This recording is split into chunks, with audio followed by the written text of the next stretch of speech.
PCB ग्रुपची first अटेम्प्टची जी answer की आहे ती आजपासून रिलीज होते आणि ती 3 दिवसांसाठी अवेलेबल राहणार आहे. आता सगळ्या मुलांना एक प्रश्न पडला आहे की PCM ग्रुपची आन्सर की कधी रिलीज होणार आहे आणि दुसरा मुद्दा PCB ग्रुपच्या मुलांनी पुढे प्रोसेस काय करायची, या दोन गोष्टी मी आजच्या व्हिडिओमध्ये कव्हर करतोय. ठीक आहे. आता PCMची जी एक्झाम आहे ती कालपासून म्हणजे 12 मे पासून ते 21 मेच्या दरम्यान कंडक्ट होणार आहे. मग तुमची आन्सर की कधी रिलीज होणार आहे PCMच्या स्टुडंटसाठी?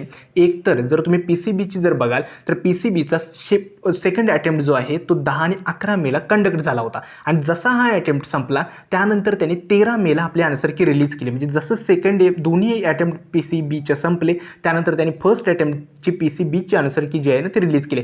सेम प्रोसेस आपली सुद्धा फॉलो होऊ शकते. PCMच्या या एक्झामच्या ड्युरेशनमध्ये मला वाटत नाही की CET सेल तुमची आन्सर की फर्स्ट अटेम्प्टची रिलीज करेल. जसा सेकंड अटेम्प्ट संपेल ना तर मला वाटतं की अराउंड PCMची आन्सर की जे आहे ना आपले 21 मेला आपली सेकंड अटेम्प्ट संपतोय. मग 23 किंवा 22 मेला आपली एकतर आन्सर की येऊ शकते PCM ग्रुपची. ठीक आहे. ती 22 किंवा 23 मला वाटतं 23, 24 आणि 25 मे या 3 दिवसांसाठी फर्स्ट अटेम्प्टची CETची PCM ग्रुपची आन्सर की रिलीज होऊ शकते. ठीक आहे. आता हे CET सेला हे काहीही करू शकतं. म्हणजे तुम्हाला तर काउन्सिलिंग प्रोसेसमध्ये पुढे जर बघाल ना तर कम्प्लिटली सगळं अनएक्सपेक्टेड असतं. कधी पण ते रिलीज करतात, कधी कधी खूप डिले करतात. या सगळ्या गोष्टी होऊ शकतात. ह्या एक्सपेक्टेड डेट्स आहेत. म्हणजे मी 100% सांगणार नाही, परंतु PCMची फर्स्ट अटेम्प्टची आन्सर की मला वाटते 23, 24 आणि 25 मेच्या दरम्यान रिलीज करू शकतात. ठीक आहे. त्यामुळे सगळा फोकस जो आहे ना तुमचा आता सध्या तुमची जी एक्झाम सुरू आहे त्याच्यावरती करा. आन्सर की कधी रिलीज होणार आहे, किती मार्क्स पडतील, किती पर्सेंटाईल पडतील, या सगळ्या गोष्टी मनातून काढून टाका. सगळा फोकस आता एक्झामवरती असू द्यात. जशी ती आन्सर की वगैरे रिलीज होईल ना आपण ते पुढे प्रोसीड करायचं आहे. ठीक आहे. त्यामुळे हा पहिला मुद्दा होता की PCMवाल्यांची आन्सर की मला वाटतं सेकंड अटेम्प्ट जसा संपेल त्यानंतर ती आन्सर की रिलीज होणार आहे. ठीक आहे. मग त्यानंतर तुमची जी प्रोसेस आहे ना ती स्टार्ट करायची, तुमचे मार्क्स कॅल्क्युलेट करायचं आणि त्यानंतर पुढे ग्रीव्हन्स वगैरे असेल तर रेज करायचं. ठीक आहे. हा होता पहिला मुद्दा. आता दुसरा मुद्दा की PCBवाल्यांसाठी पुढची प्रोसेस काय. तर PCBसाठी जर बघाल तर CET सेलने काय सांगितले, आजपासून म्हणजे 13 मे ते 15 मेपर्यंत तुम्हाला तुमच्या आन्सर की बघता येते. ठीक आहे. आता आन्सर कीमध्ये ना तुम्हाला दोन गोष्टी आहेत. आता झालं आहे असं की हा व्हिडिओ ना मी हा सकाळी रिलीज होते परंतु आधी म्हणजे रेकॉर्ड करतोय, नाहीतर मी तुम्हाला त्या लॉग इनमध्ये जाऊन दाखवली असती प्रोसेस. ठीक आहे. मग आन्सर कीमध्ये सगळ्यात जास्त काय, जसं तुम्ही लॉग इन करताना त्या लॉग इनमध्ये गेल्यानंतर ऑब्जेक्शन ट्रॅकिंग नावाचं एक हे असेल. ठीक आहे. तिथं जाऊन तुम्ही तुमच्या आन्सर की वगैरे जी काही असेल ना, आता मी ते बघितलं नाही परंतु आन्सर की असेल ना ती डाउनलोड करा. आन्सर कीमध्ये काय असतं तर तुम्ही मार्क केलेली उत्तरं असतात आणि त्याच्या खाली CET सेलचं करेक्ट आन्सर कोणतं आहे ते सुद्धा मागायचं. जसं ते मॅच होतील तर तुम्हाला क्वेश्चन बरोबर आहे, जर ते मॅच होत नसेल तर ते रॉंग आहे. ठीक आहे. म्हणजे दोन गोष्टी असतात. प्रत्येक क्वेश्चनचं तुम्ही मार्क केलेलं आन्सर कोणतं आणि CET सेलचं करेक्ट आन्सर कोणतं. ठीक आहे. या दोन गोष्टी असतात. जर ते मॅच झालं तर तुमचा क्वेश्चन बरोबर आहे, अदरवाईज रॉंग आहे. आणि त्यानुसार तुम्हाला तुमचे मार्क्स फिजिक्स, केमिस्ट्री आणि बायोलॉजीसाठी कॅल्क्युलेट करायचे आहेत आउट ऑफ 200. ठीक आहे. हे होतं PCBसाठी.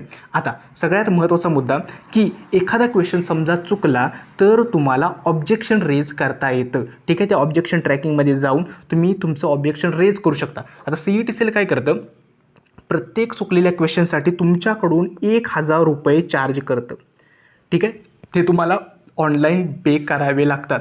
ठीक आहे. CET सेल काय म्हणतं की ऑब्जेक्शनसाठी तुम्ही 1000 रुपये पे करा.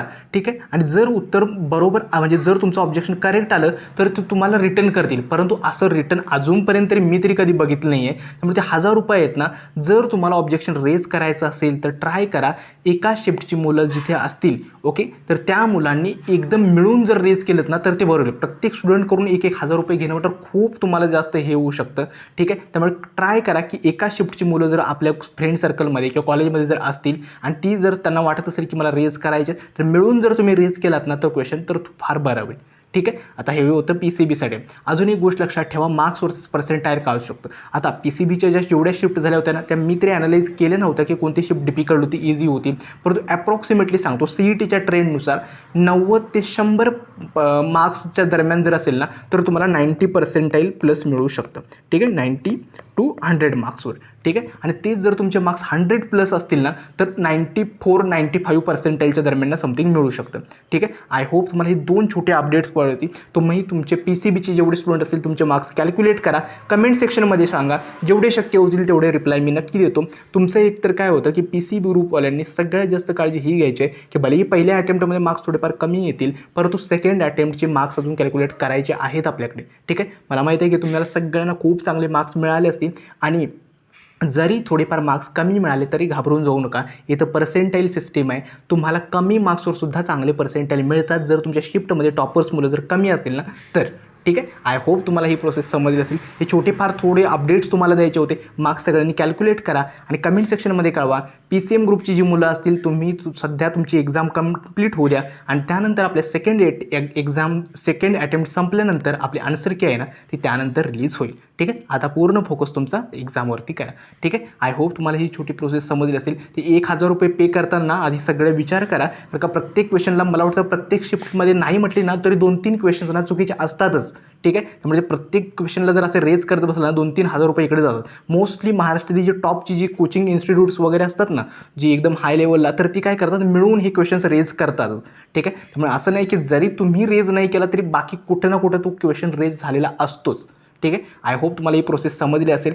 सगळा फोकस आता सगळ्या तरी PCMच्या मुलांनी आपली एक्झामवरती करा आणि ही आन्सर की आपली आहे ना ती आपली मला वाटतं 23 मेच्या दरम्यान रिलीज होईल PCM ग्रुपसाठी. ठीक आहे. आजचा हा व्हिडिओ मी इथेच थांबवतो. धन्यवाद.